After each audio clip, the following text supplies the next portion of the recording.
另外，咱要来看中华的国际赛车节，进前是因为疫情，所以停办2冬，今年恢复举办，总共有超过300台跑车互相来比拼，而且这主办单位佮结合公益，只要捐500块，就会当坐伫副驾驶座来感受比赛刺激。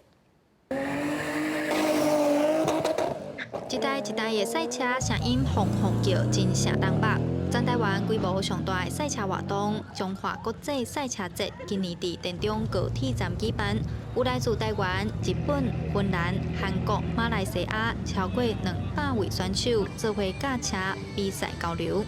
今年是国际嘛，有请一寡国外的选手来，办这种赛车运动呢，就是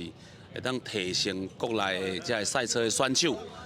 会当甲一寡国际车手会当交流。除了刺激的比赛，今年活动阁结合公益，民众只要捐献爱心，就当坐伫副驾驶座感受赛车的刺激。捐赠的收入嘛全部捐予华山基金会。做爱赛车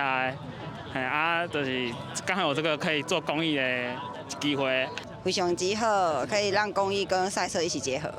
让我们体验到赛车，也可以让我们做到公益。 拄啊好，阮在帮独居长辈募集年菜，